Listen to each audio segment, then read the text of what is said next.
واجعل لي وزيرا من أهلي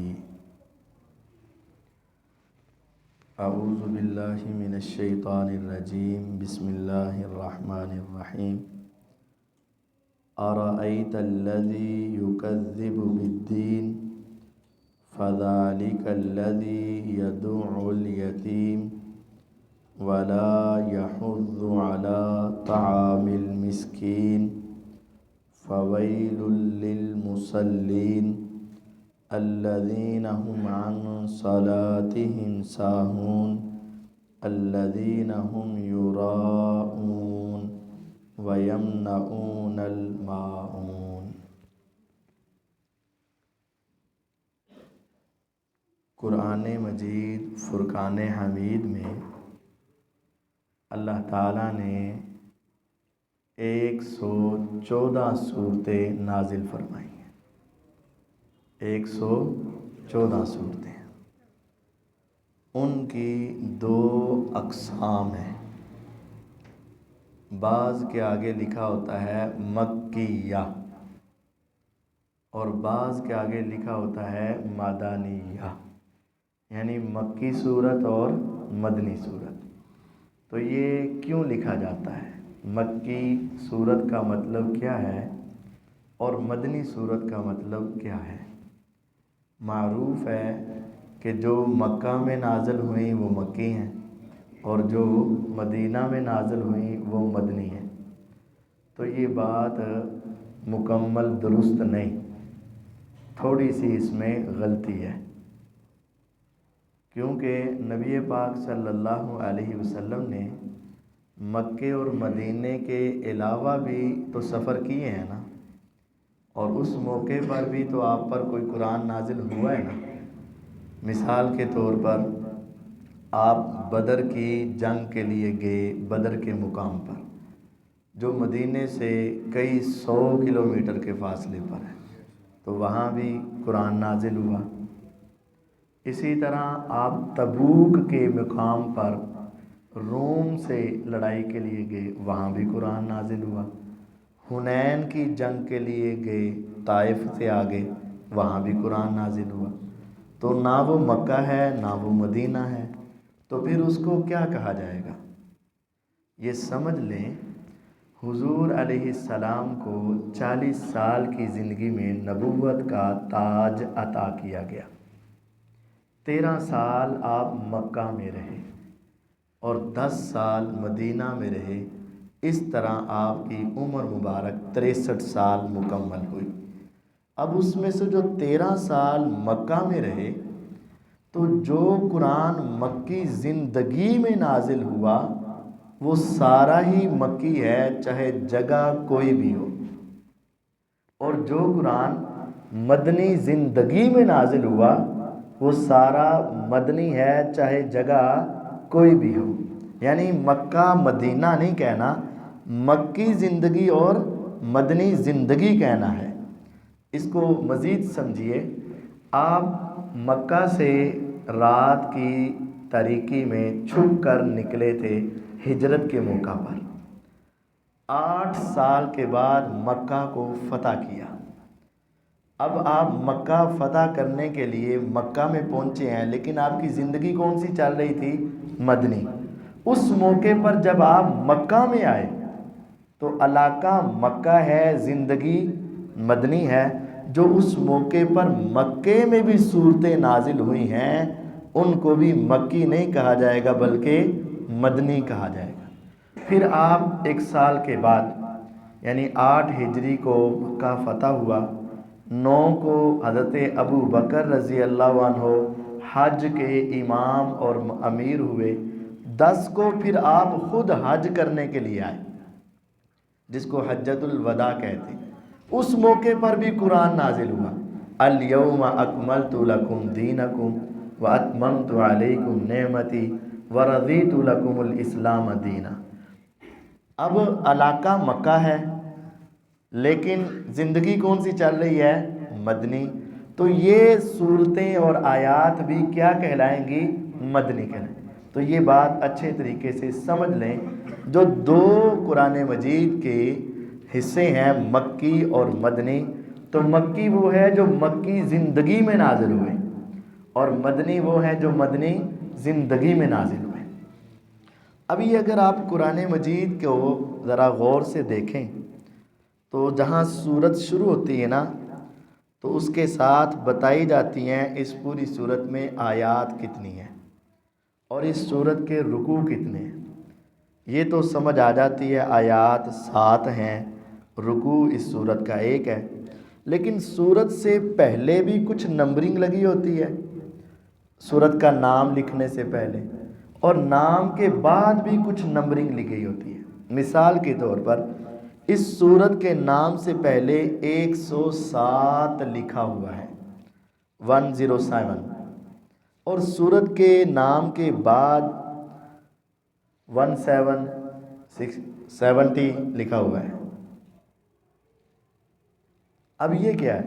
قرآن مجید کے اترنے کے 2 انداز ہیں، ایک ہے ترتیب کس طرح اتری ہے، اور ایک ہے لکھا کس طرح گیا ہے۔ قرآن مجید کی سب سے پہلی سورت جو نازل ہوئی ہے وہ کون سی ہے؟ اقرا بسم ربک، لیکن وہ ترتیب میں تو بہت آخر میں ہے۔ سورہ فاتحہ سب سے پہلے لکھی ہوئی ہے، حالانکہ وہ پہلے نازل نہیں ہوئی۔ تو ترتیبیں ہیں 2، ایک ہے ترتیب نزولی، نازل ہونے کی ترتیب، ایک ہے ترتیب قراءت، پڑھنے کی ترتیب۔ تو جو پہلے لکھا ہوتا ہے وہ پڑھنے کی ترتیب ہے۔ تو یہ سورت جو سورۃ الماعون ہے، یہ ترتیب قراءت کے اعتبار سے 107 نمبر ہے، اور جو نزول کے اعتبار سے یہ 17 نمبر ہے، 17 نمبر ہے۔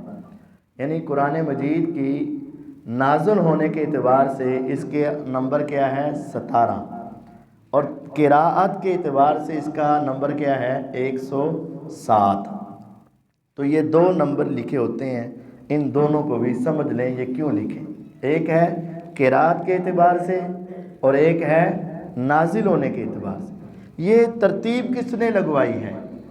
یہ ترتیب جناب محمد الرسول اللہ صلی اللہ علیہ وسلم نے لگوائی ہے۔ پہلی صورت یہ ہے، دوسری صورت یہ ہے، تیسری صورت یہ ہے، چوتھی یہ، نازل اور طریقے سے ہوا ہے، اور یہ قراءت کی ترتیب اور پیغمبر علیہ السلام نے بتائی۔ اب سورت کا نام ہے سورۃ الماعون۔ یہ صورتوں کے نام کس نے رکھے ہیں؟ یہ صورتوں کے نام بھی اللہ تعالیٰ نے رکھے ہیں، اور ان ناموں کی وجہ کیا ہے؟ بسا اوقات سورت کے پہلے لفظ سے اس سورت کا نام ہو جاتا ہے، جیسے سورت یاسین، یاسین والقرآن الحکیم، سورت طٰہٰ، طٰہٰ ما انزلنا علیک القرآن لتشقیٰ، اور بسا اوقات اس سورت کے آخری لفظ سے ہوتا ہے، جیسے یہ وَيَمْنَعُونَ الْمَاعُونَ، آخری لفظ ہے، اس سے سورت کا نام سورۃ الماعون ہے۔ بسا اوقات اس کے درمیان میں کوئی اس طرح کا لفظ آتا ہے جس وجہ سے اس سورت کا وہ نام ہو جاتا ہے، اور بسا اوقات اس سورت میں کوئی خاص واقعہ ہوتا ہے جس واقعے کو ہمیشہ یاد کروانے کے لیے اس سورت کا وہ نام رکھ دیا جاتا ہے، جیسے سورۃ البقرہ، بقرہ کا معنی گائے، تو پہلی صورت میں، دوسری صورت میں گائے کا ایک خاص واقعہ ہے، اس وجہ سے اس صورت کا نام سورۃ البقرہ ہے۔ تو یہ ابتدائی معلومات ہیں صورتوں کے حوالے سے۔ بسم اللہ الرحمن الرحیم۔ ارأیت الذی یکذب بالدین، کیا آپ نے دیکھا ہے ایسا شخص جو قیامت کو جھٹلانے والا ہے؟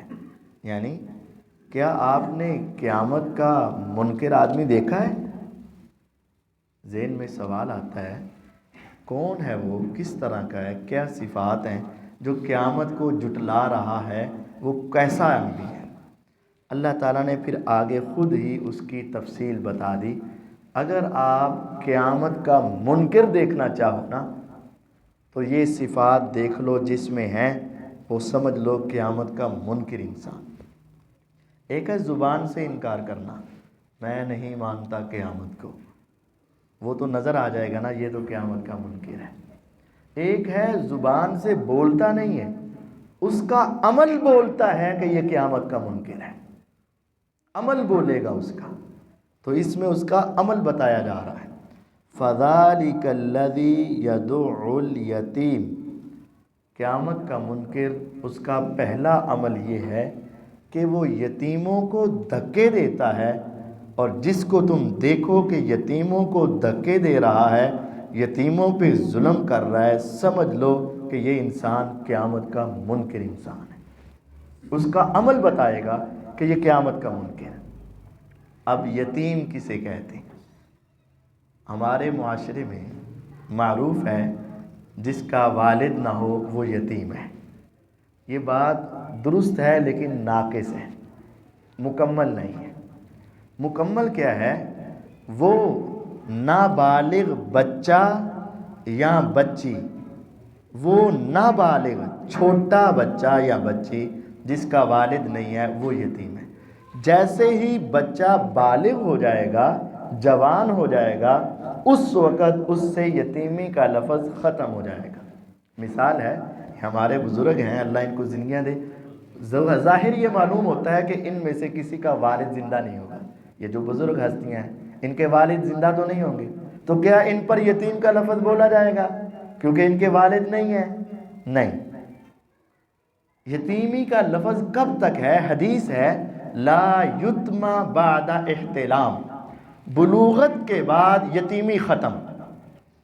تو یتیمی کا لفظ صرف یہ نہیں کہ جس کا باپ نہیں، اس طریقے سے تو بہت ساری دنیا یتیم ہو جائے گی، اور پھر ان سب کو کیا زکوٰۃ صدقہ اور ان کے ساتھ وہ حسن سلوک نہیں۔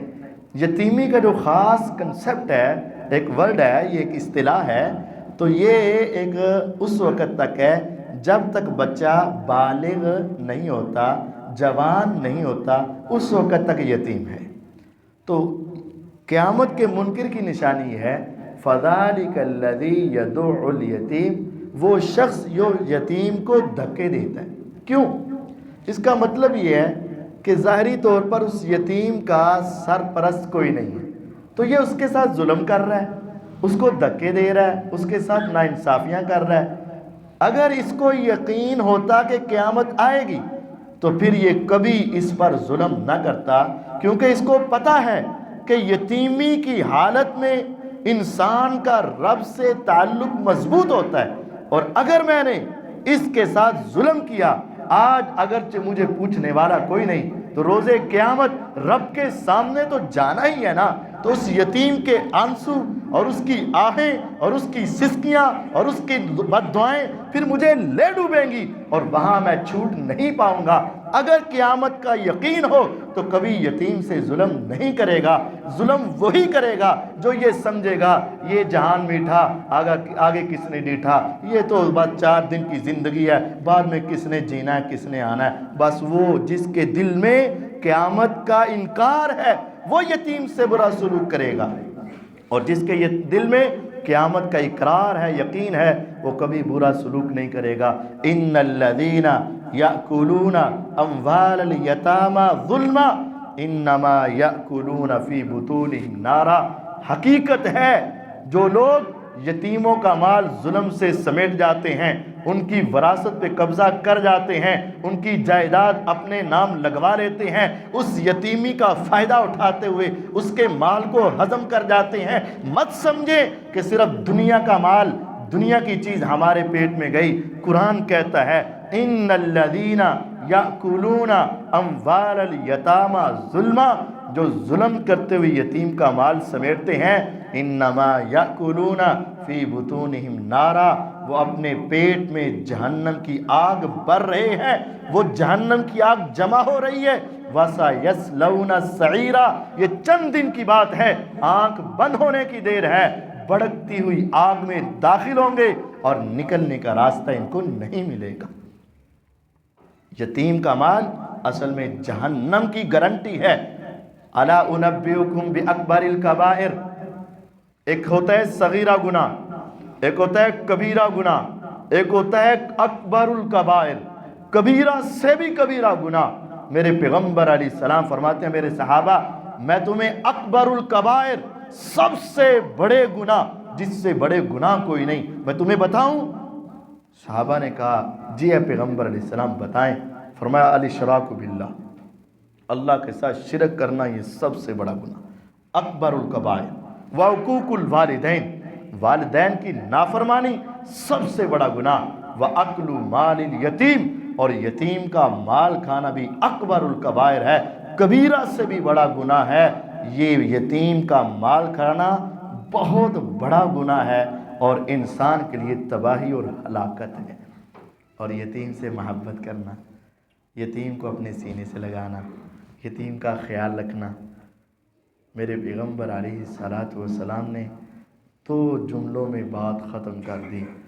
آپ نے فرمایا آنا وکافل الیتیم کہاتین فی الجنہ، بس میں اور یتیم کا سرپرست، یتیم کی پرورش کرنے والا، کہاتین فی الجنہ۔ روز قیامت میدان معاشر میں ہزاروں نہیں، لاکھوں نہیں، کروڑوں نہیں، اربوں نہیں، کھرب ہا دنیا میدان معاشر میں جمع ہوگی، اور صرف انسان نہیں سارے جن آ جائیں گے، اور صرف جن بھی نہیں سارے فرشتے آ جائیں گے، اور فرشتوں کی تعداد اتنی ہے آج آسمانوں کے کنارے کسی کو مل نہیں رہے۔ فرمایا آسمانوں میں ایک چپا بھی باقی نہیں ہے جہاں فرشتہ کھڑا ہو کر اللہ کی عبادت نہ کر رہا ہو۔ وہ کتنے فرشتے ہوں گے؟ وہ سارے فرشتے، انسان، جن، حیوان، پرندے، درندے، حشرات، ہر شے میدان معاشر میں جمع ہو جائے گی، کوئی پیچھے نہیں رہے گا۔ اور اس وقت میرے پیغمبر علیہ السلام کے ہاتھ میں میرا اللہ حمد کا جھنڈا دیں گے، وَبِيَدِي لِوَاءُ الْحَمْدِ آدم فما سواہ تحت لوائی یوم القیامہ۔ میرے آقا کہتے ہیں میرے ہاتھ میں اللہ حمد، اپنی تعریف کا ایک ایسا علم دیں گے کہ پوری میدان معاشر میں آدم علیہ السلام، نوح علیہ السلام، ابراہیم علیہ السلام، موسیٰ علیہ السلام، عیسیٰ علیہ السلام، الغرض تمام انبیاء جب میرے اس جھنڈے کو دیکھیں گے تو دوڑتے ہوئے میرے قریب آ کر جمع ہو جائیں گے۔ میرے جھنڈے کے نیچے 1,00,000 سے زیادہ نبی جمع ہوں گے، لیکن مجھے فخر نہیں، سارے پیغمبر جہاں دوڑ کر آئیں گے وہاں ہماری کیا واہ ہوگی، ہمارا کیا وہاں ہوگا کا حال کہ ہم سب حضور کے پاس کیسے پہنچ پائیں گے۔ وہاں تو ابو بکر بھی ہوں گے، عمر، عثمان، علی اور حسن حسین بھی ہوں گے رضی اللہ عنہم، لاکھ صحابہ، لاکھ سے زیادہ انبیاء، وہ سارے جمع ہوں گے۔ یوم تبدل الارض غیر الارض والسماوات، زمین بدل گئی، آسمان بدل گیا، والدین، رشتہ داروں کے رشتے سب بدل گئے۔ یوم یفر المرء من اخیہ وامہ وابیہ وصاحبتہ وبنیہ لکل امرئ منہم یومئذ شأن یغنیہ۔ آج جس والد کے بغیر ہمارا گزارا نہیں، جس والدہ کے چہرے کے بغیر ہمیں نیند نہیں آتی، اس دن والدہ اپنا منہ موڑ لے گی، والد اپنا چہرہ بدل لے گا، بھائی بھائی سے بھاگے گا، والدین اولاد سے بھاگیں گے، کوئی کسی کے کام نہیں آئے گا، نفسا نفسی کا عالم ہوگا۔ فرمایا اس موقع پر اگر تمہیں ساتھ چاہیے محمد الرسول اللہ صلی اللہ علیہ وسلم کا، جدھر نبی دوڑ رہے ہوں، جہاں ولی دوڑ رہے ہوں،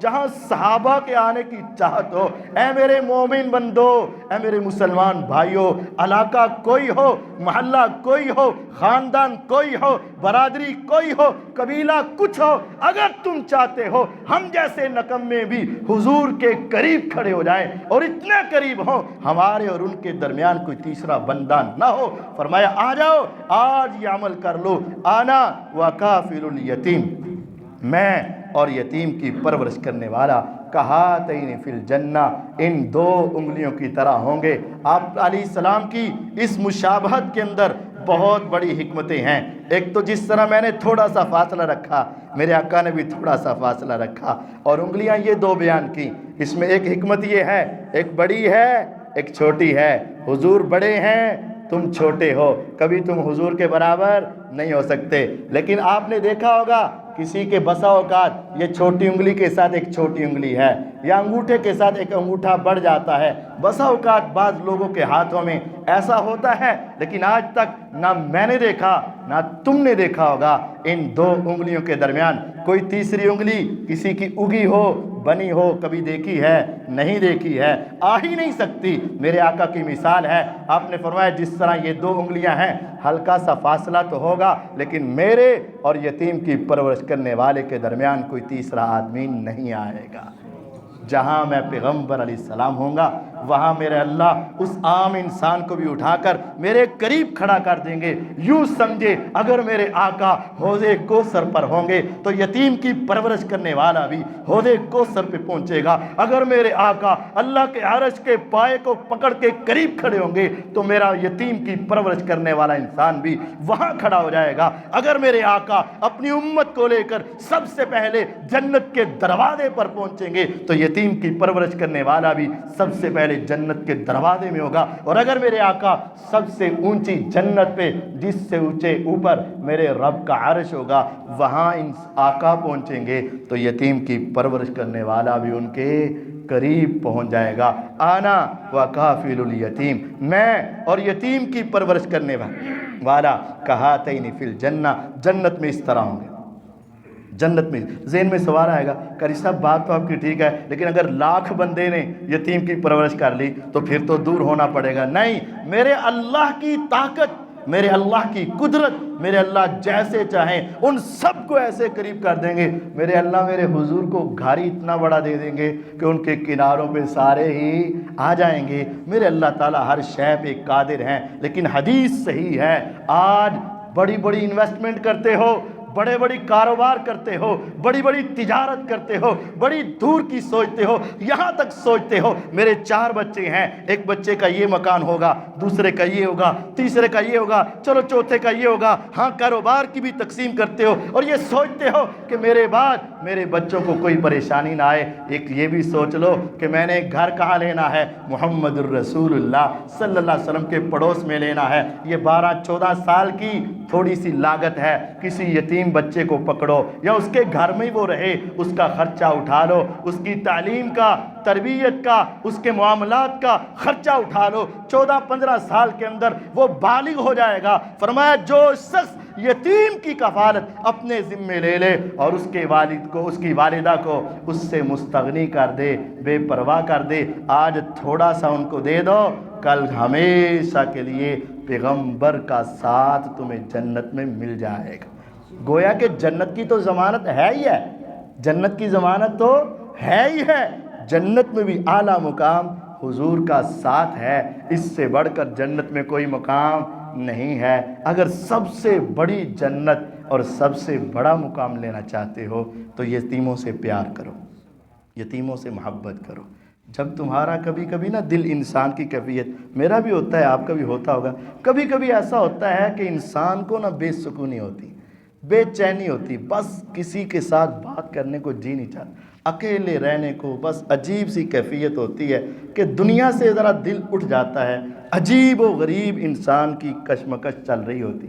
اس موقع پر اگر تم چاہو نا کہ سکون آ جائے، اطمینان مل جائے، کسی یتیم کو پکڑ کے سینے سے لگایا کر، اس کے سر پہ ہاتھ پھیرا کر، جھڑکے نہ دیا کر، تانے نہ دیا کر، غلام نہ سمجھا کر، بلکہ کبھی کبھی، بلکہ یہ سردی کا موسم آ رہا ہے، کسی یتیم کو پکڑو، اپنے ساتھ لے جاؤ کسی دکان پہ۔ ہاں، اپنے بچوں کی ڈیمانڈیں تو پوری کرتے ہی کرتے ہو نا، ویکینڈ پہ ان کو سیر و تشریف کے لیے لے جاتے ہی جاتے ہو نا۔ کبھی کبھی کسی یتیم کو بھی کہا کر آج تیری باتوں کو سننے والا، تیری ڈیمانڈوں کو سننے والا، تیری ضدوں کو پورا کرنے والا، تیرے نخروں کو دیکھنے والا دنیا میں نہیں ہے، لیکن میں تیرا چچا تیری نخرے دیکھوں گا، تیری ضد کو سنوں گا۔ چل آ تو میرے ساتھ چل، اس دکان پہ کھڑا ہو، بیٹا بتا تمہیں جوگر کیسے چاہیے، بیٹا بتا تمہیں لباس کیسا چاہیے، بیٹا بتا تیرا کیا کھانے کو جی چاہتا ہے، تیرے دل کی تمنا اور آرزو کیا ہے۔ کبھی کبھی تو ایسا کیا کرنا، یتیم کو اپنا بچہ سمجھا کر، اپنے بچوں سے بڑھ کر سمجھا کر، کبھی اس کے لباس کا خیال رکھ لے، کبھی اس کے بیگ کا خیال رکھ لے، کبھی اس کے جوتے کا خیال رکھ لے، کبھی اس کی جرسی کا خیال رکھ لے، اور کبھی اس کے کھانے پینے کا خیال رکھ۔ کعبے کے رب کی قسم، اپنی اولادوں کو بڑے عیش کرواتے ہو، تمہیں لذت آتی ہوگی، لیکن کبھی یتیم کو عیش کروا کے دیکھنا۔ جب اس کو دروازے پہ چھوڑ کے آؤ گے، آسمان سے ایسی رحمتیں اتریں گی، دل پہ ایسا سکون اترے گا، دل کے اوپر ایسا اطمینان نازل ہوگا، پھر انسان اپنی زندگی کے اندر ہمیشہ خوش رہے گا اور ہمیشہ خوشی محسوس کرے گا اگر تم یتیموں سے اس نے سلوک کرو گے۔ اور اگر دھکے دے دیے، پھینک دیا، مسجد میں بھی آئے تو 4 جھڑکے سنا کے بھیج دیا، فرمایا سمجھ لینا کہ تیرا عمل پھر بتا رہا ہے کہ یہ قیامت کا منکر انسان۔ قیامت کا منکر اگر تم نے دیکھنا ہے تو کون؟ فَذَلِكَ الَّذِي يَدُعُّ الْيَتِيمَ، وہ وہی ہے جو یتیموں کو دھکے دیتا ہے، وہ قیامت کا منکر ہے۔ اور جو یتیموں کو سینے سے لگاتا ہے، گویا کہ وہ حضور کے قریب گھر لینے کی تیاری کر رہا ہے۔ پھر فرمایا وَلَا يَحُضُّ عَلَىٰ طَعَامِ الْمِسْكِينِ، قیامت کے منکر کی دوسری نشانی یہ ہے، وہ مسکینوں کو کھانا کھلانے کی رغبت نہیں دیتا۔ مسکین کو کھانا کھلانے کی رغبت نہیں دیتا۔ مسکین کیا ہے؟ ہمارے معاشرے میں یہ بھی معروف ہے، جس کی ماں نہ ہو وہ مسکین ہے، جس کا والد نہ ہو وہ یتیم ہے۔ ایسا نہیں ہے۔ مسکین کون ہے؟ جس کے پاس رزق تو ہے، مال ہے، لیکن تھوڑا ہے۔ مطلب صبح کے وقت کھانا کھانے کا ہے اس کے پاس انتظام، لیکن رات کا انتظام نہیں ہے۔ اس کی آمدنی ہے، لیکن جائز اخراجات اس کی آمدنی سے بڑھ کر ہیں۔ اس کے پاس کچھ ہے۔ فقیر اور مسکین کا فرق، فقیر جس کے پاس کچھ نہیں، کنگال، کچھ بھی نہیں، یہ فقیر ہے۔ اور مسکین کچھ ہے لیکن اس کے جائز اخراجات پورے نہیں ہو رہے۔ مثال سمجھیں، آج کے دور میں 20,000 روپیہ تنخواہ ہے، 3 بچے ہیں، کرائے کا مکان ہے۔ اب وہ 20,000 میں سے مکان کا کرایہ دے، یا ان بچوں کی سکول کی فیسیں دے، یا ان کی اکیڈمی اور ٹیوشن کی فیسیں دے، یا ان کے یونیفارم اور ان کی کتابوں کا خرچہ اٹھائے، یا ان بچوں کو روزانہ جیب خرچ دے، یا اپنے بجلی کے بل اتارے، یا پھر اپنے گھر میں کھانے کے لیے لے کر آئے، اور بیماری کے ایام میں کیا کرے، اس 20,000 سے اس کا گزارا نہیں ہو رہا۔ کچھ نہ کچھ ہے لیکن اس کی جائز اخراجات اور ضروریات پوری نہیں ہو رہے۔ اس کو کہتے ہیں مسکین۔ فرمایا مسکین کو کھلاؤ، مسکین کو پلاؤ، مسکین کا خیال رکھو، کیونکہ وہ مانگ نہیں رہا، کما رہا ہے۔ آج بھی اگر آپ غور کریں، ان مانگنے والے بہکاریوں کے پاس ہماری دکان پہ کام کرنے والے لڑکوں سے زیادہ پیسے ہوتے ہیں۔ محنت کر کے ایک بزرگ تھوڑی تھوڑی چیزیں علاقے میں بیچ رہا ہے، تھوڑا سا پھل لگایا ہے، تھوڑی سی سبزی بیچ رہا ہے۔ غربت کا عالم ہے، ہم چاہتے ہیں اس سے اور کم کروا لیں، لیکن مانگنے والا آتا ہے تو ہم 50 روپے اس کو ویسے ہی دے دیتے ہیں، اور اس کی جیب کو دیکھا جائے تو ہزاروں روپے اس کی جیب سے نکلتے ہیں۔ لیکن یہ مسکین جو تھوڑا سا سودا بیچ رہا ہے، ہماری کوشش ہوتی ہے کہ 10 روپے اور اس سے کم کروا لیے جائیں۔ کبھی ایسا نہ کرو۔ اس مسکین کو دیکھو جو کما رہا ہے، جو محنت کر رہا ہے، مزدوری کر رہا ہے، مشقت کے ساتھ کما رہا ہے۔ تیرا کام یہ بنتا ہے 4 پیسے اس کو زیادہ دے تاکہ وہ اپنی مزدوری کے اندر محنت کرے، چوری نہ کرے، ڈاکے نہ ڈالے، کسی کا حق نہ چھینے، ہاتھ نہ پھیلائے، رزق اپنے عزت کے ساتھ کما کر لے جائے۔ اس مسکین کو کھانا کھلانا یہ تیرے میری ایمانی غیرت کا مسئلہ ہے، اور ان کو نہ کھلانا۔ وَلَا يَحُضُّ عَلَىٰ طَعَامِ الْمِسْكِينِ، جو مسکین کو کھانے کی رغبت نہیں دیتا، اور اگر کوئی دینے لگے نا مسکین کو، اور چھڑ انہاں دا تے کام ہی انجد ہے، یہ تو بڑے کما لیتا ہے، ہم اس کے اوپر 2-4 اپنے کومنٹس دے کر روک دیتے ہیں۔ فرمایا تیرا اپنا رکنا اور ان کو روکنا گویا کہ تیرے قیامت کے انکار کی شکل ہے۔ کیوں؟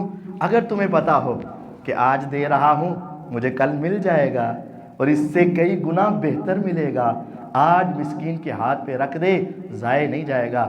قربان جو امی عائشہ صدیقہ طاہرہ مطہرہ رضی اللہ عنہا کہتی ہیں حضور علیہ السلام نے ایک بکری ذبح کی اور کہا کہ یہ تقسیم کر دینا۔ جب میں نے ساری تقسیم کر دی شام ہوئی، حضور واپس آئے، کہا عائشہ کچھ بچا ہے؟ میں نے کہا حضور کچھ نہیں بچا، صرف آپ کے لیے، آپ کو دستی کا گوشت بڑا پسند ہے، صرف دستی کا ایک ٹکڑا آپ کے لیے رکھا ہے، باقی سب ہم نے تقسیم کر دیا، کچھ نہیں بچا۔ فرمایا عائشہ سچ پوچھو سارا ہی بچ گیا ہے سوائے اس ٹکڑے کے، جو دے دیا ہے سو بچ گیا ہے، وہ ہمیں روز قیامت مل جائے گا، جو کھایا وہ تو کھا ہی لیا ہے۔ اگر آپ چاہتے ہو اپنا مال محفوظ کرنا تو مسکینوں پر خرچ کرو، الساعی علی الارملہ والمسکین کالمجاہد فی سبیل اللہ۔ روز قیامت مجاہدین کو بڑے بلند درجات اور بڑے بلند محلات عطا کیے جائیں گے۔ میرے پیغمبر علیہ الصلوۃ والسلام نے فرمایا تھا للشہید عند اللہ 100 درجہ فی الجنہ، جنت میں نا ایک 100 منزلہ محل ہے۔ کتنے منزلہ؟ 100 منزلہ۔ اوپر والی منزل میں جائے گا کون؟ یہاں تو تیسری چوتھی منزل میں جاتے وقت انسان کے گوڑے گٹے جواب دے جاتے ہیں، لیکن جنت میں ایسا نہیں ہوگا۔ تیرے دل میں خیال آئے گا تم جس منزل پہ جاؤ پہنچ جاؤ۔ فرمایا وہ جنت کا 100 منزلہ محل ہے، اور ایک منزل کا درمیانی فاصلہ، یہ 12-14 فٹ کے اوپر چھت نہیں ہے، فرمایا ایک منزل کا درمیانی فاصلہ کما بین السماء والارض، جتنا فاصلہ زمین سے آسمان، آسمان سے زمین کا ہے، اتنا فاصلہ ایک منزل کا، اس کو 100 سے ملٹیپلائی کر دے، ضرب دے دیں، 100 منزلہ محل جنت میں شہید کا ہوگا۔ اور سب سے اعلیٰ جنت جو ہے اس کو جنت الفردوس کہتے ہیں۔ جتنا انسان اوپر جاتا ہے نا اتنا ہی اللہ کے قریب ہو جاتا ہے۔ آپ دعا کرتے ہو نا اللہ اس کے درجات بلند فرمائے، اللہ اس کے مقام کو بلند فرمائے۔ کیوں یہ بلندی کیوں ہے؟ اوپر جتنا جاؤ گے سب سے اوپر جنت الفردوس ہے، وَفَوْقَهُ عَرْشُ الرَّحْمَنِ، اور اس سے اوپر میرے رب کا عرش ہے۔ کیا خوش قسمت وہ انسان ہوں گے جو اس جنت میں پہنچیں گے جس کی چھت میرے اللہ کا عرش ہوگی، نیچے انسان ہوگا، اوپر رب رحمان ہوگا۔ کیا لطف اور عزت کا مقام ہوگا۔ سب سے اونچا محل محمد الرسول اللہ صلی اللہ علیہ وسلم کا ہوگا۔ میرے پیغمبر نے فرمایا شہید کے 100 منزلہ اللہ تعالیٰ نے جنت میں تیار کر رکھا ہے محل۔ اگر تم چاہتے ہو یا رب اب تو بوڑھا ہو چکا ہوں، اعضاء کمزور ہو چکے ہیں، میں تو جہاد کے لیے نہیں جا سکتا، خدایا حالات ایسے ہیں میں نہیں جا سکتا، اللہ دل تڑپتا ہے لیکن معاملات ایسے ہیں میں جہاد کے لیے نہیں جا سکتا، میرا جی چاہتا ہے میں بھی تیرے راستے میں نکلوں، دشمن سے ٹکراؤں، جان کی قربانی دوں اور تیری جنتوں میں پہنچ جاؤں، لیکن کیا کروں؟ میرے اعضاء کمزور، کمر جھک گئی، بڑھاپا آ گیا، یا حالات ایسے بن گئے میں نہیں جا سکتا، لیکن ثواب لینے کو تو دل تڑپتا ہے نا۔ فرمایا مت پریشان ہو، میرے آقا کہتے ہیں الساعی علی الارملہ والمسکین کالمجاہد فی سبیل اللہ، رزق حلال کما، رزق حلال کما، رزق حلال کما، اور اس میں سے چند پیسے کسی مسکین کے ہاتھ پہ رکھ دے، احسان نہ چڑھانا، احسان مت جتلانا، کسی بیوہ کے ہاتھ پہ رکھ دے، احسان نہ چڑھانا، ان کو اپنی نوکرانی مت بنانا، کسی مسکین اور بیوہ کو دیکھ کر بھول جانا۔ میرے پیغمبر علیہ السلام فرماتے ہیں مسکینوں کا تعاون کرنے والا، بیواؤں کا تعاون کرنے والا، اللہ کے ہاں جو درجہ مجاہد کا ہے وہی درجہ اس انسان کو عطا ہو جاتا ہے۔ اگر چاہتے ہو مجاہد کے برابر ثواب لے لو، جس نے اپنی جان کو اللہ کے سامنے پیش کر دیا، نہ مال کی پرواہ، نہ خاندان کی پرواہ، نہ قبیلے کی پرواہ، نہ معاشرے کی پرواہ، سب کو چھوڑ کر جو میدان جہاد میں اللہ کے لیے نکل گیا، جو ثواب اس کو ہے وہی ثواب اللہ کے راستے میں مسکین اور بیوہ کو دینے والے کے لیے ہے۔ الساعی علی الارملہ والمسکین، آج ہوتا ہے بس اوقات بیواؤں کو دیا جاتا ہے، لیکن افسوس سے کہنا پڑتا ہے، مثال کے طور پر بھائی فوت ہو گیا، اس کے بچے بھی ہیں، بیوہ بھی ہے، گھر میں رکھ تو لیا جاتا ہے، بچے یتیم ہوتے ہیں، بیوہ گھر میں رہتی ہے، خرچہ تو اٹھا لیا جاتا ہے، لیکن گھر کی نوکرانی بھی بیوہ کو بنا لیا جاتا ہے، اور بچوں کو اپنے غلام اور ملازم سمجھا جاتا ہے، اور اگر کسی موقع پر وہ تھوڑی سی بات کر دے تو ساری زندگی کے تانے منہ پہ مارے جاتے ہیں، تمہیں کھلاتے نہیں ہیں، تمہیں پلاتے نہیں ہیں، تمہیں پالتے نہیں ہیں، تمہیں دیتے نہیں ہیں، تیرے ساتھ یہ سلوک نہیں کرتے، آگے سے باتیں کرتی ہو۔ اللہ کی قسم ایک جملے کے ساتھ ایک موقع پر اپنی ساری زندگی کی نیکی کو برباد کر کے رکھ دیتے ہیں۔ ہاں ہاں، یتیم کو دیکھ کر احسان نہ چڑھا، مسکین کو دے کر احسان مت چڑھا، بلکہ ان کو دے کر اس کا شکریہ ادا کر۔ ہاں، مسکین کو دو تو اس کا شکریہ بھی ادا کر۔ اس نے تھوڑے سے پیسے لے کر تیری جنت کے دروازے کھلوا دیے ہیں، اس نے تھوڑا سا تعاون لے کر تجھے جہاد کے برابر ثواب دیا ہے، اس نے تیرا تھوڑا سا تعاون لے کر تمہیں آقا کا قرب عطا کر دیا ہے۔ اگر وہ یتیم نہ لیتا، وہ مسکین نہ لیتے، اگر وہ بیوہ نہ پکڑتی تو تم کیا کرتے؟ ان پیسوں سے تم جنت خرید سکتے تھے، میرے آقا کا ساتھ خرید سکتے تھے، کیا روز قیامت میدان محشر میں اتنا بلند مقام خرید سکتے تھے؟ نانا، موضع صوت فی الجنہ خیر من الدنیا وما فیہا، جنت کا ایک گز کا ٹکڑا پوری دنیا، عرب بھی، عجم بھی، امریکہ بھی، افریقہ بھی، پہاڑ بھی، دریا بھی، سمندر بھی، صحرا بھی، روپیہ پیسہ، یورو ڈالر، ہیرے جواہرات، موتی لال، سونا چاندی، ساری دنیا اور جو کچھ اس میں ہے لے کر آ جاؤ، جنت خریدنے لگو تو تمہیں ایک گز کا ٹکڑا نہیں ملے گا، وہ بڑی قیمتی ہے۔ اور اگر وہی جنت کا محل اور وہ بھی اعلیٰ مقام پر اور وہ بھی حضور کے ساتھ لینا چاہو اور وہ 100 منزلہ محل لینا چاہو تو سودا آسان ہے، یتیم کو دے دے، مسکین کو دے دے، بیوہ کو دے دے، دے کر بھول جا، اللہ کے لیے دے دے، تیری جنت کے دروازے بھی کھل جائیں گے، حضور کا ساتھ بھی مل جائے گا۔ اس وجہ سے اس پر احسان نہ کر، بلکہ اس کا تیرے اوپر احسان ہے کہ اس نے لے کر تیرے لیے جنت کو بڑا سستا بنا دیا ہے، بڑی قیمت کم کروا دی ہے اور بڑی آسان کروا دی ہے۔ اس یتیم اور مسکین نے تیرا تعاون لے کر۔ ہمارے ایک دوست ہیں، وہ واقعہ میں کئی مرتبہ پہلے بھی کئی جگہ پہ سنایا اور آپ کو سنانا چاہتا ہوں۔ عبد المالک مجاہد صاحب، اگر آپ کے پاس استطاعت ہو، یقیناً ہے آپ کے پاس، اور آپ کا چکر لگے لاہور ادھر سیکٹریٹ کے پاس، وہ ایک ادارہ ہے دارالسلام، ادھر سے کتاب ضرور خریدیے گا، 1000-1200 روپے کی آ جائے گی، اور خرید کر ضرور پڑھیے گا۔ یقین جانیے ختم ہونے سے پہلے آپ کی ایمانی کیفیت بہت بڑھ چکی ہو اور آپ کے ایمانی لیول میں بہت اضافہ ہوگا۔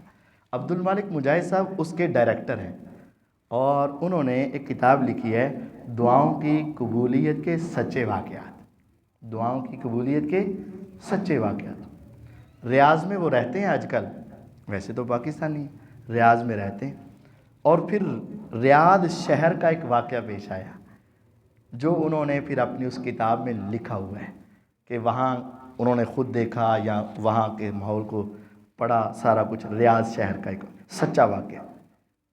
مکے میں ایک انسان تھا، تاجر تھا، مالدار تھا، اس کو خواب آیا یہ نام ہے، یہ فون نمبر ہے، اس کو عمرہ کروا۔ تو بیدار ہوا تو نام بھی یاد تھا، فون نمبر وہ سارے ہند سے یاد تھے اور کام تو یاد ہی تھا، لیکن وہ اپنے کام کاج میں مصروف ہو گیا کہ اس طرح کی خوابیں تو آتی رہتی ہیں۔ چند دن گزرے تو پھر یہ خواب آیا، ارے تمہیں کہا تھا یہ نام، یہ فون نمبر اور یہ کام، اس کو عمرہ کروا۔ اب اٹھا تو سوچا یار بات تو کوئی ہے، جیتے جاگتے کوئی بندہ نمبر بتائے، میری تو کیفیت یہ 2 منٹ کے بعد ہمیں کیا ہوگا، بھول جائے گا یا شک پڑ جائے گا، پتہ نہیں کی کیا سی انہیں، لیکن اس کو پکا یاد ہے۔ تو پھر تھوڑا سا سیریس ہوا، لیکن پھر کوئی بات نہیں، پھر بھول گیا۔ چند دن گزرے تو پھر خواب آیا، ارے تمہیں سمجھ نہیں آتی، اس کو عمرہ کروا۔ اب کی بار اس نے کہا 3 مرتبہ۔ صبح ہوئی، مسجد میں نماز پڑھی، قاری سے ملا، کہا جی 3 مرتبہ ایک ہی خواب، ایک ہی نام، ایک ہی بندہ، ایک ہی کام، تو یہ کوئی بتائیں مجھے۔ تو انہوں نے کہا تیرے پاس وقت اور استطاعت ہے؟ اس نے کہا ہے، سب کچھ ہے۔ تو پھر کروا اس کو، 3 مرتبہ تجھے اشارہ ہوا ہے تو کروا اس کو عمرہ۔ جب دن چڑھا تو فون ملایا، تمہارا یہ نام ہے؟ جی میرا نام ہے۔ یہ نمبر تمہارا ہے؟ جی ہاں میرا ہے، میں تمہیں عمرہ کروانا چاہتا ہوں۔ اس نے زوردار کہکا لگایا، اس نے کہا حضرت جی بھول گئے ہو، میرا تو اڑنا تعلق کوئی نہیں، میں کیسے عمرہ کروں، تمہارا میرے ساتھ کیا تعلق ہے، میں نہیں کرنا، پتہ نہیں کون ہو تم، کیا ہو، معاملہ کیا ہے۔ اس نے اصرار کیا، اصرار اصرار اصرار، اس نے انکار، بالآخر اس نے کہا اچھا یار اگر عمرہ کروانا ہی ہے تو پھر میں ریاض میں رہتا ہوں، تم کہاں رہتے ہو؟ اس نے کہا مکے میں۔ ریاض آنا پڑے گا مکہ سے، کئی 100 کلومیٹر یہاں بھی ہے، جتنا مکے سے مدینہ ہے نا تقریباً اتنا یا اس سے بھی زیادہ ہوگا، 900 کلومیٹر، اللہ 900، اتنے کراچی لگے جا پائے گا، کراچی 1200 ہے نا، یعنی بہت لمبا فاصلہ ہے مکہ سے ریاض۔ تو کہتا ہے جی وہاں آنا پڑے گا، آنے کا جانے کا رہائش کا خرچہ تیرے ذمہ، وعدہ کر مجھے گھر واپس چھوڑ کے جائے گا تو لے جا پھر عمرہ کروا دے۔ اس نے کہا تو تیار ہو، میں آ رہا ہوں۔ اس نے گاڑی پکڑی، وہاں پہنچا، جو وقت یا جگہ طے تھی نا تو وہ رابطہ کر کے وہاں پہنچا تو دیکھ کے حیران ہو گیا۔ اصل میں ذہن میں یہ سوچ ڈیولپ کی ہوگی یا سوچا ہوگا کہ وہ بڑا نیک انسان ہوگا، بڑی دعائیں کر رہا ہوگا، کسی مجبوری کی وجہ سے ریاض سے نہیں آ سکتا ہوگا، تو رب تعالیٰ نے دل میں بات ڈالی کہ یہ بزرگ قسم کا انسان ہے، اس کے پاس سواری نہیں ہوگی تو اس کو عمرہ کروا دی۔ یہ سوچ کر جا رہا ہے کہ بڑا نیک ہوگا، لیکن جب دیکھا تو اس کی ظاہری وضع قطع کوئی اتنی زیادہ نیک والی ہی ایک دنیا دار سا شخص لگ رہا تھا۔ تو بہرحال وعدہ تو تھا، اس کو بٹھایا، احرام پہنوایا اور مکے میں لے گیا۔ جب وہاں پہنچے نا، بندہ مومن جب پہلی مرتبہ بیت اللہ کے اوپر نظر دوڑاتا ہے، یقین جانیے دل کانپ جاتا ہے، آنکھیں برس پڑتی ہیں، ایمانی کیفیت اپنے عروج پر آ جاتی ہے اور عجیب سی کیفیت انسان پہ طاری ہو جاتی ہے۔ خدایا ہم سب کو بار بار یہ موقع عطا فرما، جو گئے ہیں وہ تڑپ رہے ہیں، جو نہیں گئے وہ ترس رہے ہیں، اللہ سب کو یہ مواقع عطا فرما۔ لیکن اب کیا ہوا؟ کہتے میں گیا تو اس کے اوپر پہلی مرتبہ یہ عمرے کے لیے گیا، پہلے نہ عمرہ نہ حج کچھ بھی نہیں کیا، لیکن اس کے اوپر کوئی خاص کیفیت طاری نہیں۔ ہم گئے تو یہ گیا، میں نے چکر لگائے، تو جب بندہ بڑی محبت سے، بڑے پیار سے، بڑی عقیدت سے لگاتا ہے نا، اس کے اندر وہ خاص کیفیت نہیں تھی، بس میں نے چکر لگائے تو اس نے میرے پیچھے پیچھے پہ چکر لگا لیے۔ اب میں اس کو دیکھ کر نا ذرا دل سے تھوڑا تھوڑا تنگ ہونے لگا، یار کیا میں نے۔ بہرحال طواف کیا، مقام ابراہیم پہ گئے، صفا مروہ پہ گئے، سعی کی، اس بال منڈوائے۔ اب میری جلدی تھی کہ میں اس کو اپنی جان چھڑاؤں اور اس کو واپس چھوڑ کے آؤں۔ تو کھانا وانا کھا کے میں نے کہا چلیں، اس نے کہا چلتے ہیں لیکن اگر آپ اجازت دیں تو میں 2 رکعتیں وہاں پڑھنا ہوں۔ میں حیران ہوا، پہلے تو تجھے کوئی نہیں تھا اور اب چاہ رہا ہے کہ میں 2 رکعتیں وہاں جا کے پڑھاؤں، اندر جا کے۔ اصل میں پہلے گناہوں کی دلدل میں ڈوبا ہوا تھا اور گناہوں کا زنگ چڑھا ہوا تھا، ابھی ریگمار لگ رہا تھا، ابھی اس عمرے کے ساتھ اس کے گناہ صاف اور شفاف ہو رہے تھے۔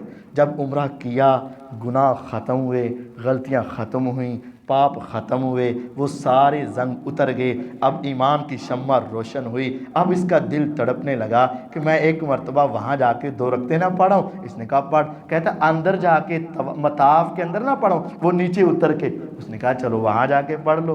کہتا ہے وہ گیا، میں پیچھے پیچھے تھا، مقام ابراہیم کے پیچھے وہ پڑھنے لگا، میں بیٹھ گیا، اس نے منٹ لگانا ہے، چلو اس کے بعد چلتے ہیں۔ لیکن اسے کیا پتا تھا اب اس کے ایمان کی شمع روشن ہو چکی ہے اور اب اس کا دل پاک اور صاف ہو چکا ہے، اور اب جب نے نماز شروع کی تو حقیقی معنوں میں نماز شروع کی اور اللہ کے ساتھ اس کا تعلق جڑا۔ لمبا قیام، لمبا رکوع، لمبا سجدہ اور لمبا سجدہ۔ کہتے جب مزید لمبا سجدہ ہوا تو مجھے پیچھے بیٹھے تشویش ہوئی کہ اتنا لمبا سجدہ تو اس نے نہیں کرنا تھا، لیکن جب میں قریب گیا تھوڑا سا ہلا کر دیکھا تو اس کی روح پرواز کر چکی تھی۔ اب میں حیران ہوا، میں نے کہا خدایا تیری عظمت پہ قربان، یہ کون انسان تھا کہ جس کو تو نے 3 مرتبہ خواب کے ذریعے وہاں سے بلایا، یہاں پہنچایا، عمرہ مکمل کروایا، گناہوں سے صاف اور شفاف کر کے نیا نکور بنا کر اس انسان کو تو نے سر سجدے میں رکھوا کر اپنے پاس بلایا۔ جس حال میں مرو گے اسی حال میں جیو گے۔ کوئی مرتا ہے تو زبان پہ گالیاں، کوئی مرتا ہے زبان پہ گانے، کوئی مرتا ہے زبان پہ قوالیاں، کوئی مرتا ہے زبان پہ اول پھول بکتا ہوا مرتا ہے، لیکن تیری عظمت پہ قربان، تیری زبان پہ اللہ کی تعریف اور اپنی معافی کے کلمات تھے، اور سر سجدے میں رکھا ہوا۔ کوئی میں خانے میں، کوئی جوا خانے میں، کوئی شراب کے اڈے پہ، کوئی زنا کے اڈے پہ، کوئی روڈ ایکسیڈنٹ میں، اور کوئی ہائے ہائے کرتا اس دنیا سے چلا جاتا ہے، لیکن تیری عظمت پہ قربان، میرے رب نے تجھے کہاں سے بلایا، کہاں پہنچایا، کیسے صاف کروایا، سر سجدے میں رکھوایا، زبان سے تعریف کے کلمات کہلوا کر تجھے اپنے پاس بلا لیا۔ اب مجھے اس پر رشک آنے لگا، مجھے اس سے محبت ہو گئی۔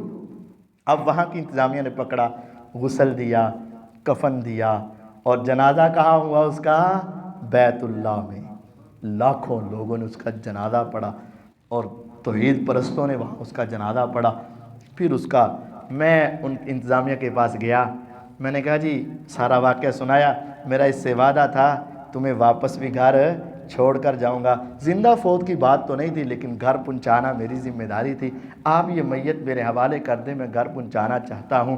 انہوں نے میرے حوالے کی، میں گھر میں لے گیا، وہاں جنازہ دوبارہ ہوا، زیادہ افراد اکٹھے نہ ہوئے، ایک عام سا انسان تھا، اس کو دفن کیا گیا۔ لیکن بار بار بار بار بار بار یہ بات میرے دل و دماغ میں کلک کر رہی تھی، آخر کچھ تو تھا نا یار، آخر کچھ تو تھا نا، آخر کچھ تو تھا نا، کہاں کا رہائشی، کہاں بلایا، کہاں پہنچایا، کیسے اپنے پاس بلایا، آخر کچھ تو تھا نا۔ 3-4 دن کے بعد مجھ سے رہا نہ گیا، میں نے اسی نمبر پہ دوبارہ کال کی، میں نے اپنا تعارف کروا کے کہا بہنا صرف ایک بات پوچھنی ہے، مجھے یہ بتا دو کہ اس آدمی کی نیکی کیا تھی؟ اس نے کہا بھائی سچ پوچھو تو میرا خاوند زیادہ نیک نہیں تھا، تو ادھر رسالت پکی تھی لیکن زیادہ نیک نہیں تھا۔ بس ایک بات پہ مجھے یقین ہے، اور وہی اصل بات ہے، کہ توحید و رسالت کے بعد میرے ساتھ والی ہمسائی کا خاوند آج سے 4 سال پہلے اس دنیا سے چلا گیا۔ ہفتے کی بات نہیں، مہینے 2 مہینے کی بات نہیں، 4 سال پہلے عورت بیوہ ہوئی اور بچے یتیم ہوئے۔ کہتی اس وقت سے لے کر آج تک میرا خاوند اگرچہ زیادہ امیر نہ تھا، لیکن اس نے آج تک کبھی ایسا نہ کیا اپنے بچوں کے لیے پھل لایا ہو تو ان کے بچوں کے لیے نہ لایا ہو، اپنے بچوں کا لباس لایا ہو تو ان کا نہ لایا ہو، اپنے بچوں کی ضرورت پوری کی ہو تو ان کا نہ کیا ہو، کبھی ایسا نہ ہوا۔ جب بھی آیا تو دونوں ہاتھوں میں شاپر اٹھا کے لایا۔ شام کے قریب آتا تو بچے بھی اسی آس میں رہتے، بڑھیا بھی اسی طاق میں رہتی۔ یہ آتا تو دروازے کے باہر اس کو لٹکا کے ہلکا سا دروازہ کھٹکھٹا دیتا، بچے دوڑتے ہوئے آتے، عورت بھی تیزی سے آتی، اس کو اتار لیتی اور اندر لے جاتے، بچے کھاتے تو دعائیں دیتے، عورتیں بھی ہاتھ اٹھاتی تو دعائیں دیتی، اور اس کی دعاؤں میں ایک دعا یہ تھی، خدایا تو دیکھ رہا ہے ہم اس کو کچھ نہیں دے سکتے، لیکن جس طرح یہ میری اور میرے بچوں کی دنیا سنوار رہا ہے، مالک تو اس کی آخرت کو سنوار دے۔ مجھے یقین ہے ان یتیموں کی دعا، اس بیوہ کی دعا، ان مسکینوں کی دعا نے میرے خاوند کی دنیا بھی سنوار دی ہے، آخرت بھی سنوار دی۔ حقیقت ہے، حقیقت ہے، کبھی دے کر دیکھنا، کبھی تیرے مال میں کمی نہیں آئے گی، تیری رزق میں کمی نہیں آئے گی، تیرے بچے کبھی بھوکے نہیں رہیں گے، تیرے گھر میں کبھی فاقہ نہیں آئے گا۔ کبھی یتیم کو دے کر تو دیکھنا، کبھی مسکین کے ہاتھ پہ رکھ کر تو دیکھنا، اللہ دنیا بھی آسانی بنا دے گا، آخرت کو بھی کامیاب والی بنا دے گا، کیونکہ یہ میرے آقا کی سیرت ہے۔ یتیموں کا خیال رکھنا، مسکینوں بیواؤں کا خیال رکھنا، ان کے ہاتھوں پہ رکھنا اور احسان نہ چڑھانا، ان کو دینا لیکن ان کی عزت کو مجروح نہ کرنا، ان کو دینا اور ان کی عزت کو خراب نہ کرنا۔ کبھی ایسے کر کے دیکھنا، میرا اللہ کبھی تمہیں بے یار و مددگار نہیں چھوڑے گا، اور اگر نہیں کرو گے قیامت کے منکر بن جاؤ گے۔ وَلَا يَحُضُّ عَلَىٰ طَعَامِ الْمِسْكِينِ، جو مسکینوں کو کھانا نہیں کھلاتا سمجھ لو اور اس کی رغبت نہیں دیتا، گویا کہ یہ قیامت کا منکر انسان ہو چکا ہے۔ پھر آگے فرمایا فَوَيْلٌ لِّلْمُصَلِّينَ الَّذِينَ هُمْ عَنْ صَلَاتِهِمْ سَاهُونَ الَّذِينَ هُمْ يُرَاءُونَ وَيَمْنَعُونَ الْمَاعُونَ۔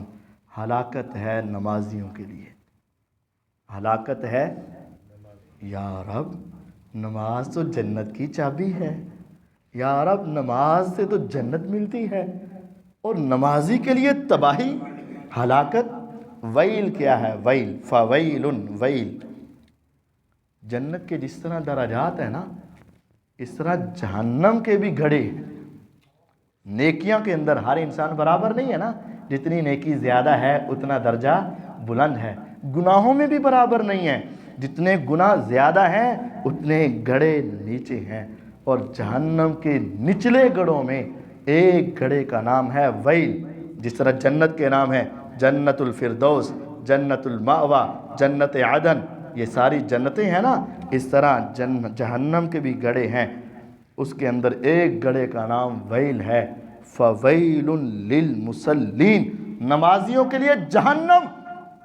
یا رب، نمازی کے لیے جہنم کیوں ہے؟ فرمایا ہاں، الذین هم عن صلاتهم ساہون، جو اپنی نمازوں سے غافل ہیں، ایسے نمازیوں کے لیے جہنم ہے۔ نمازوں سے غافل کیا ہے؟ کیسے غافل ہیں؟ اس کی ایک شکل یہ ہے جو ہمارے ہاں اکثر پائی جاتی۔ نمازوں سے غافل کا مطلب ہے کبھی 2 پڑھ لی 3 رہ گئیں، غافل رہا، کبھی 3 پڑھ لی 2 رہ گئیں، غافل رہا، کبھی 1 پڑھ لی 4 رہ گئی، غافل رہا، کبھی 4 پڑھ لی 1 رہ گئی، غافل رہا۔ فرمایا ایسے نمازیوں کے لیے جہنم ہے جن سے 5 نمازیں نہیں پڑھی جاتی۔ آپ جانتے ہیں میرے حضور علیہ الصلاۃ والسلام پر پہلے کتنی نمازیں فرض ہوئی تھیں؟ 50۔ موسیٰ علیہ السلام سے ملے، کہا کیا بنا؟ کہا 50۔ بڑی خوشی سے بتایا، نا میں نے امت کو بڑا آزمایا ہے، کم کروا لو۔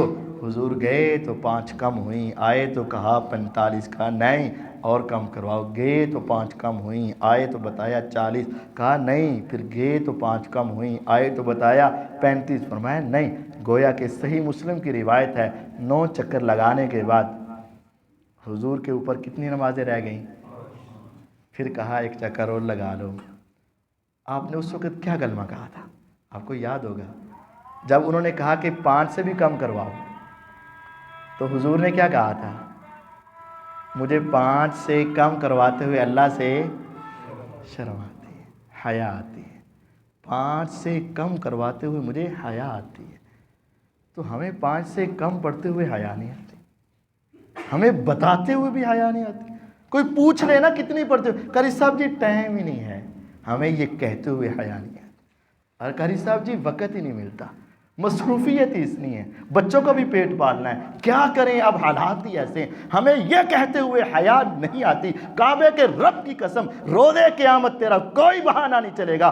آج مجھے خاموش کروا سکتے ہو، والد کو خاموش کروا سکتے ہو، بزرگ کو خاموش کروا سکتے ہو، میرا دفتر کا ٹائم ایسا ہے، میری ڈیوٹی ایسی ہے، میرا کام ایسا ہے، میری ذمہ داری ایسی ہے، بچوں کے لیے کمانا ہے، حالات ایسے ہو گئے۔ کعبے کے رب کی قسم، یہ سارے بہانے ردی کی ٹوکری میں چلے جائیں گے۔ روزے قیامت تم اللہ کے سامنے کچھ کہہ سکو گے؟ نہیں کہہ سکو گے۔ 5 سے کم پڑھنے والے کے لیے جہنم ہے۔ فویل للمصلین، ایسے نمازیوں کے لیے جہنم۔ جو پڑھتا ہی نہیں نا، جو پڑھتا ہی نہیں، اس کے لیے فی جنات یتساءلون عن المجرمین ما سلککم فی سقر، جہنم کی ایک وادی کا نام ہے ویل، اور اس سے بھی بڑی وادی ہے سقر، سین قاف را، سقر۔ وما ادراک ما سقر، تمہیں کیا پتا سقر کیا ہے؟ لا تبکی ولا تذر لفاحۃ للبشر، اس کی آگ اتنی تیز ہے کہ جاتے ہی انسان نہ مردوں میں نہ زندوں میں، عذاب اتنا سخت کہ انسان مرنے کے قریب ہو جائے، اور موت کو پہلے ذبح کر دیا گیا، مرے گا نہیں، نہ زندوں میں نہ مردوں میں۔ لواحۃ للبشر، اس کا ایک انگارہ ہی پوری چمڑی کو ہڈیوں سے الگ کر کے رکھ دے گا۔ وہ تو جہنمی ہیں جو بے نماز ہیں، جو نماز پڑھ کے غافل ہوتے ہیں۔ فویل للمصلین، ایسے نمازیوں کے لیے جہنم۔ الذین هم عن صلاتهم ساہون، جو اپنی نمازوں سے غافل ہیں، بھولے رہے، پڑھا ہی نہیں، سوچا ہی نہیں۔ ہاں، سکول کی سٹڈی تیرے لیے بڑی قیمتی تھی، اکیڈمی کی سٹڈی تیرے لیے بڑی قیمتی تھی، ہاں دنیا کے کاروبار تیرے لیے بڑے قیمتی تھے، ہاں دنیا کی تجارت تیرے لیے بڑی قیمتی تھی، دنیا کے مہمان تیرے ہاں ان کا بڑا مقام تھا، اور دنیا کے دوستوں کی معاملہ تیرے ہاں بڑا اعلیٰ تھا، لیکن جب مؤذن کی صدا آتی تم اس کو ایسے اگنور کر جاتے تھے۔ فرمایا ایسے غافلوں کے لیے جہنم کی وادی ہے۔ میرے دوست عبدالرزاق ساجد صاحب نے ایک واقعہ سنایا تھا، بڑا خوبصورت واقعہ تھا۔ کہتے میں کسی دوسرے علاقے لاہور سے باہر سفر کر رہا تھا، تو ایک پٹرول پمپ پہ گیا، تو وہاں کئی گاڑیوں کی لائن لگی تھی، ایک لڑکا پٹرول ڈال رہا تھا۔ جیسے ہی میری باری آئی اس نے نوزر رکھی اور چل پڑا۔ میں نے ہارن دیا، میں نے کہا پٹرول ڈال۔ اس نے کہا حضرت نماز کا ٹائم ہو گیا ہے، میں جا رہا ہوں، ادھر جماعت ہونے والی۔ اور میں نے کہا ہم مسافر ہیں، ہم نے پڑھی ہوئی ہے۔ کہتے آپ مسافر ہوں گے، میں تو مسافر نہیں ہوں نا۔ ہمارے مالک نے ہمیں سمجھایا ہوا ہے کہ جب نماز کا ٹائم ہو جائے کاروبار بند، تم نماز پڑھو، رب رزق دینے والا ہے۔ کہتے پہلے میں نے سوچا کہ میں آگے جا کے ڈلوا لوں گا، پھر میں نے کہا نہیں، جو رب کے اوپر ڈوریاں ڈال دیتا ہے اللہ اس کے رزق کو کبھی کم کرتا۔ میں وہاں رکا اور میں نے کہا اصل ایمان ہی یہی ہے، اصل کام ہی یہی ہے کہ دنیا تمہیں دنیا کی طرف بلائے اور مؤذن تمہیں اللہ کی طرف بلائے، تم دنیا کی باتوں کو چھوڑ کر اللہ کی طرف چلے جاؤ۔ یہ ایمان کا تقاضا ہے، یہ ایمان ہے۔ فویل للمصلین، نمازیوں کے لیے ہلاکت ہے۔ الذین هم عن صلاتهم ساہون، جو اپنی نمازوں سے غافل ہیں، اس کے لیے ہلاکت ہے۔ غفلت کی ایک شکل کچھ پڑھی کچھ نہ پڑھی۔ غفلت کی دوسری شکل بھی ہوتی ہے کہ پڑھی تو صحیح لیکن ویلے کے ویلے، لیٹ سویر۔ تو وہ بزرگ کہتے ہیں نا، ویلے دی نماز تے کویلے دیاں ٹکراں، وہ ٹکریں ہوتی ہیں۔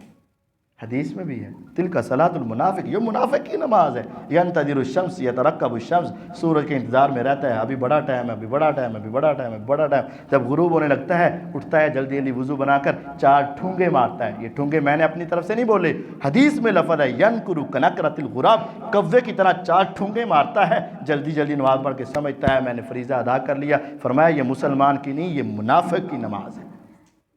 جو نماز سے غافل ہے یہ منافق کی نماز ہے۔ فویل للمصلین، نمازیوں کے لیے بھی تباہی ہے۔